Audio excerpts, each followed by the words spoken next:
today I'm going to perform the procedure, the enteral feeding tube.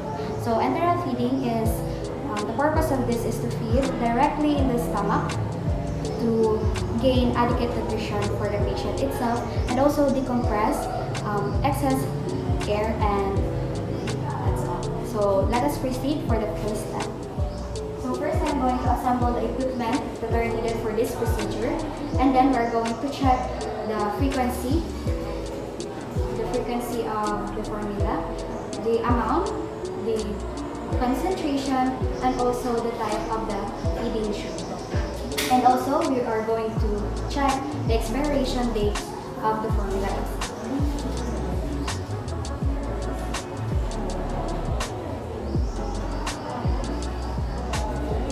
So we're going to check the expiration date.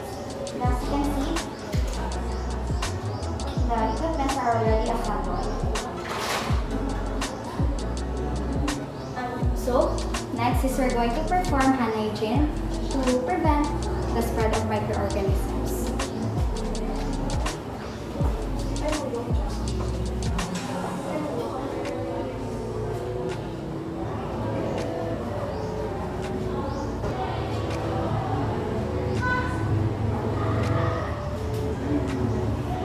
Assuming that we have already done the hand hygiene itself, next is we're going to identify the patient.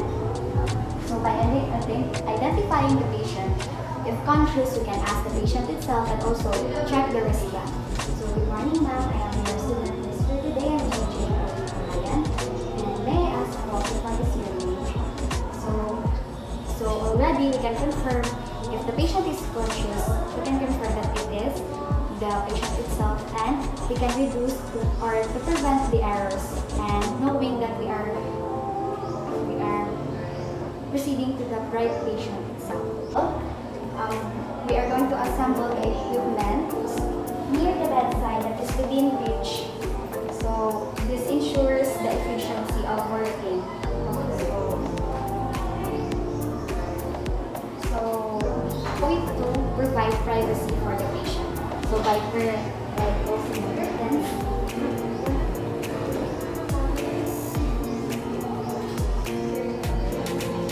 provided privacy for the patient, we're going to adjust the bed level of the patient's bed. So this assists in performing the procedure itself, and also to gain comfort for the caregivers itself. So next is we're going to assess the abdomen of the patient.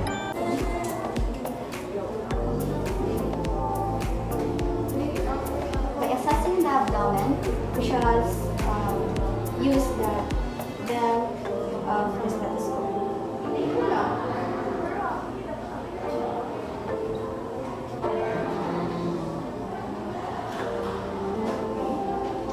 So we have confirmed that the bowel sounds of the patient is also already normal. Then let us proceed with this. We're going to position the patient in approximately 30 to 45 degrees and or nearly a eating position of the patient. So the rationale for this is that this minimizes the risk for aspiration, and also for patients that are at high risk, position them for at least 45 degrees. Gloves, we're going to unclean the tube of the patient from the patient's gown, and also we are going to measure the exposed length of the tube and compare it with the documented one in the patient's chart. Okay? First is we're going to wear our gloves. So after wearing the gloves, we're going to unclean the tube from the patient's gown. And then we're going to measure the exposed length and compare it to the documented length of the tube from the patient's chart.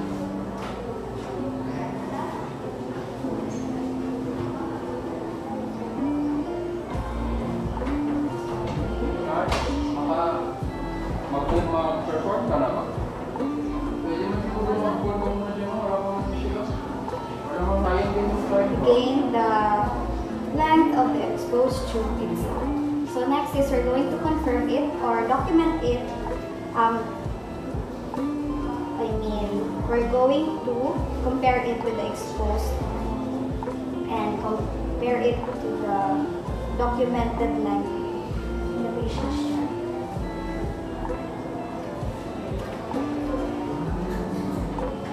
Okay, after we have already compared it, let us proceed in aspirating the gastric content by using this syringe.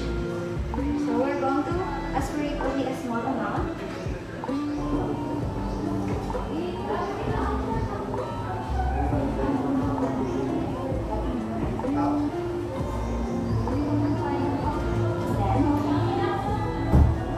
Let us proceed after closing in. Let's proceed. For the next step is we're going to check the pH by using the aspirated content from the patient, and then we're going to use the pH paper. So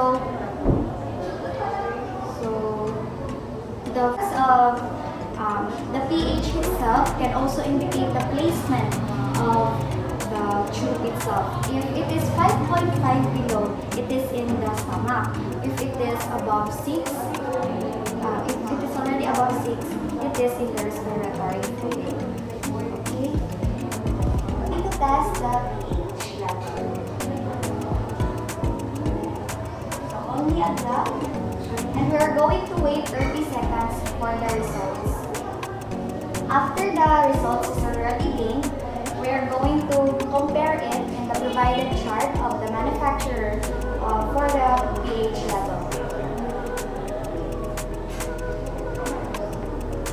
Okay, then let's proceed for the next step. So to ensure the correct placement of the tube itself, again we should check the exposed tube length to check if it is unchanged or if the doctor recommends to go for an X-ray. Okay, so X-ray is considered as the most reliable of assessing the placement of the tube. Okay, so as for now, since the doctor didn't order for X-ray, we should proceed to measuring again the exposed tube.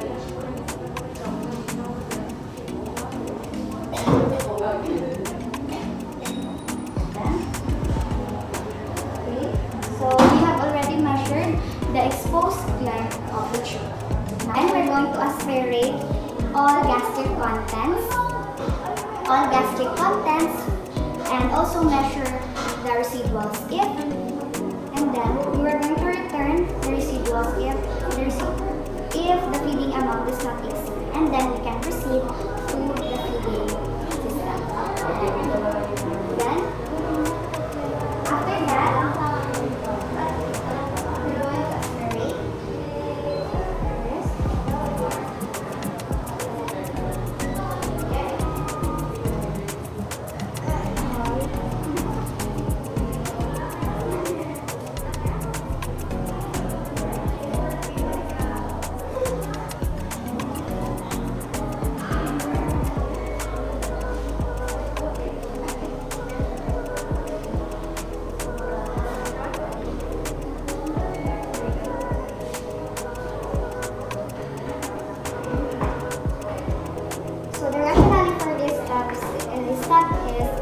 research suggests that less than 400 ml, we can proceed to feeding. If it does exceeds to 400 ml, we should notify the physician immediately. So, assuming that we have already aspirated 400 ml, less than 400 ml, let us say 350 ml, we shall return the aspirated contents. Slowly.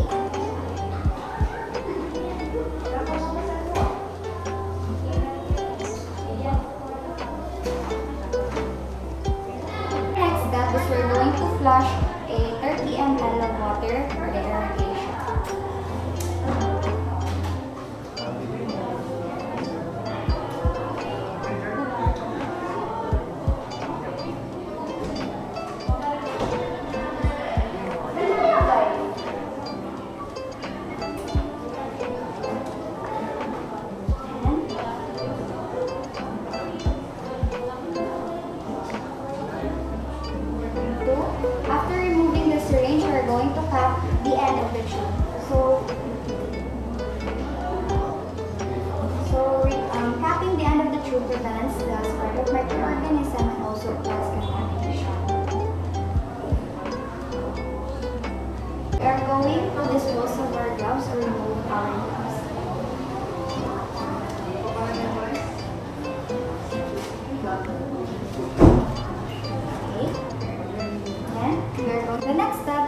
the feeding, for the preparation of the feeding system, we're going to put on our gloves again.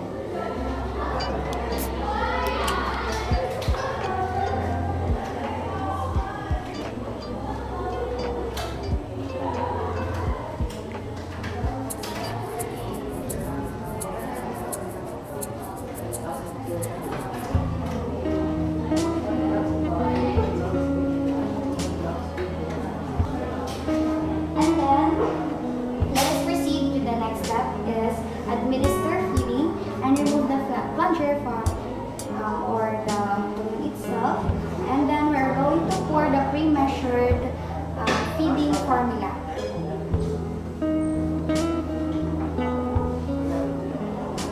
After removing the plunger, we're going to detach or attach the syringe in the end of the tube, and then after that, we're going to pour.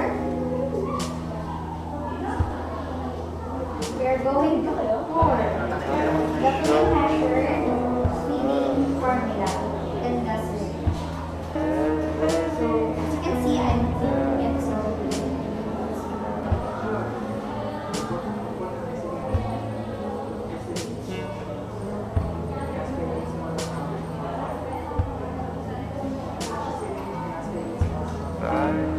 after pouring the pre-measured feeding formula, we shall open the clamp and elevate the syringe to allow the food to flow in a regular and slow rate at an elevated clamp rate.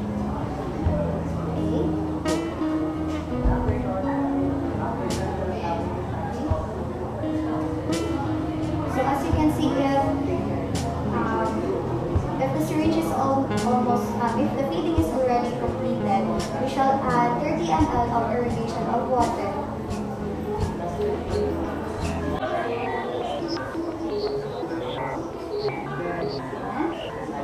If the syringe is almost empty, we can elevate again the tube and with the syringe and remove or detach the syringe itself from the end of the tube, and then we're going to close the cap. We're going to cap the end of the tube.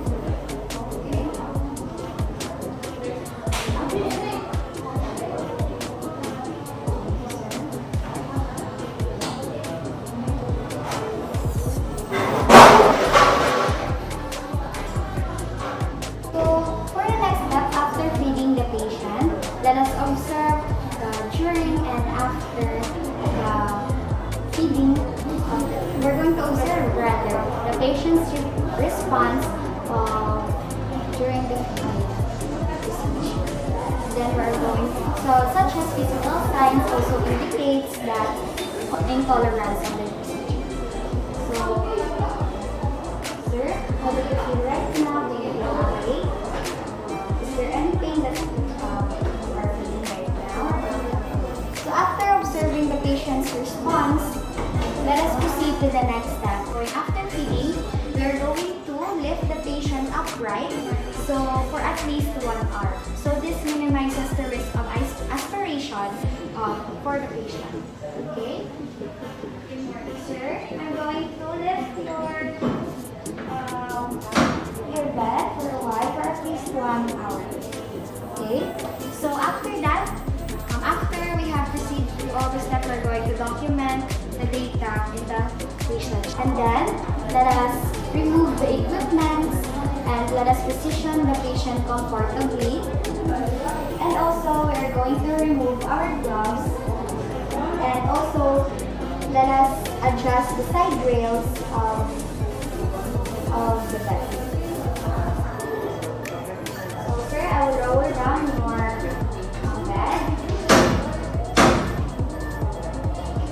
And then we're going to raise the side rails, assuming that we have already raised the side rails of the bed. And then we're going to remove our gloves. And then we're going to fix our equipment. So after removing the equipment from the bedside, and after we have already positioned the patient comfortably,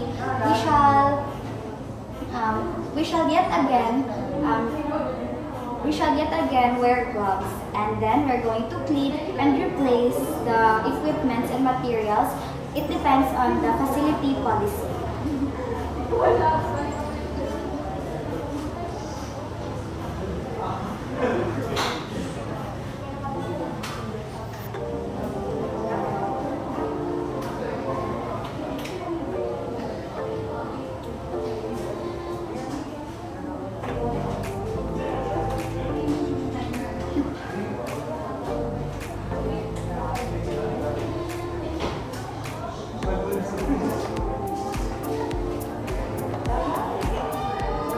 And then yet again, we are already done in cleaning and replacing the equipments, and then we're going to remove our gloves and dispose of it.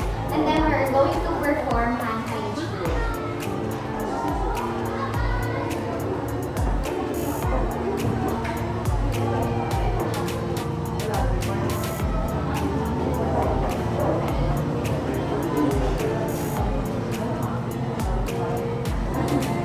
So that is all for